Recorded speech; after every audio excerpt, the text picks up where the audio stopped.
So recently, we removed Semirara or SCC from our stock picks. Okay. The reason why we removed it is because we learned that its coal mining business continues to face challenges. So when we talked to the company, we learned that its fourth quarter numbers will remain disappointing because it had some challenges in exporting the coal to Chinese customers. And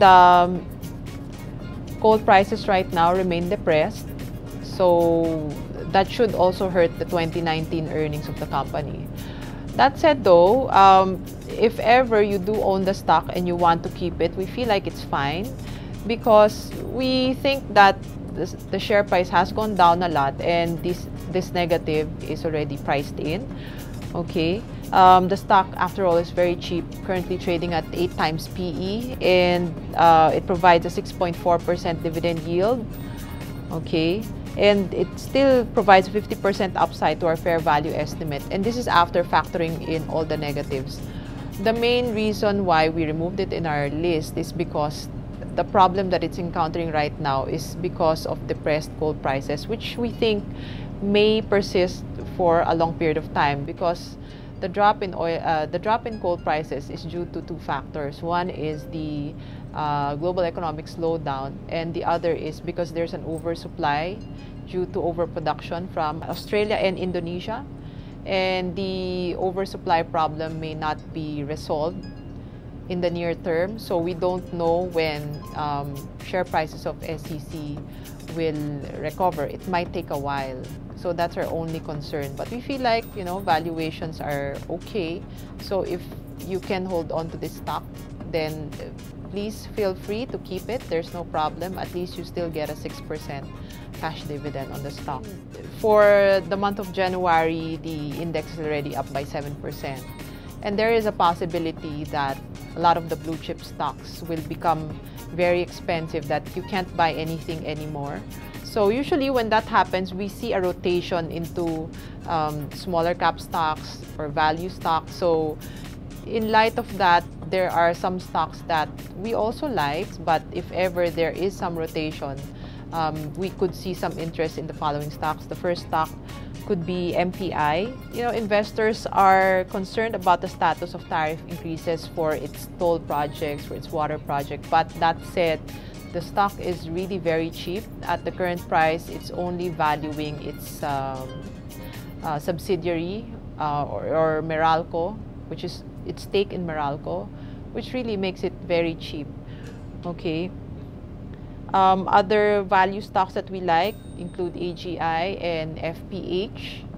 Okay, these stocks are very cheap. However, since they're holding companies, usually the preference is for investors to buy the underlying stocks. For example, AGI's major subsidiaries would be Mega World, then it has RWM, EMP. So they're all listed. So generally, investors would prefer buying the underlying companies rather than the holding company. But then, you know, if all of these stocks become expensive, then they will shift to AGI. Another holding company is FPH. Again, I think the focus might be on FPH first, or sorry, on FGEN first, which is the major subsidiary, before it goes to FPH. But then if there are no more stocks to buy, then maybe the interest will go to FPH. So other value stocks that could generate some interest could be China banks or CHIB and PNB. Okay. You know, I think in terms of preference, again, investors would prefer BDO, BPI, Metro Bank, Security Bank. But then if these stocks become more expensive, then there might be a shift to China Bank and PNB, because these two stocks are less liquid, and as such, they are not usually part of the radar screen, normal radar screen of investors. Okay, so now I'd like to move over to some other stocks that have interest among our clients. So one of them is ISM. Okay, just want to share that The latest run-up was due to excitement over its victory, or the awarding of the third telco license to the Mislatel group, which of course includes ISM. Okay. However, I think that this is a sell on news type of stock, because I think for the next few years, ISM will, being the third telco, will still encounter difficulties. It will continue to lose money first before it will become profitable, because it will need to first spend on infrastructure, and then second, create scale or create a big enough client base to become profitable. And this might take several years. And not to mention the valuation of the stock. So we did a little bit of backward computation based on the market capitalization of ISM.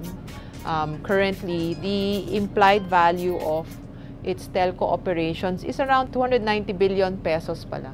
So just to put 290 billion pesos in context, it's same as the market capitalization of Globe and also of PLDT.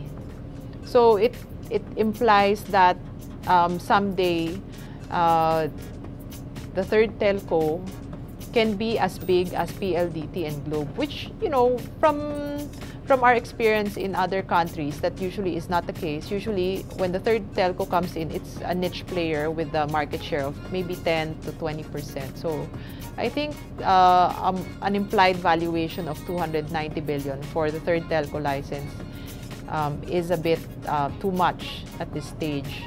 So we feel like ISM is a little bit too expensive at this point. When we came out with our power sector report, we shared how we're not really too keen about the power sector, because there is currently an oversupply in terms of power generation capacity in the country, which of course will limit the ability of power generation companies to expand, and also their ability to sell power at a high price. That said, though, we feel like FGEN, we have a buy rating on FGEN. And what has changed recently, allowing the share price to go up, is first, it was able to secure contracts for its power generation capacity. So it no longer has any power generation capacity that it will have to reprice in the near term. Okay, the problem is, if you have to reprice your power generation contracts during a time when there's an oversupply, of course, the buyers will reprice you at a very low rate. Okay, and recall that one of its subsidiaries, EDC, which is a geothermal power plant company, delisted last year. So as such, FGEN became the only play on green energy after that. And finally, it found a partner for its LNG facility.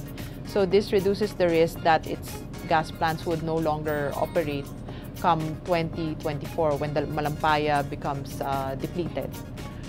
Aside from that, the stock is attractively valued, as it's trading at only 7.4 times PE.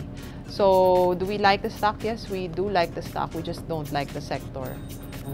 So that ends our list of stock recommendations for 2019. And also, I hope I was able to answer, the stocks that you have asked me to answer, or, ask me for my opinion of what I think and what our team thinks about them.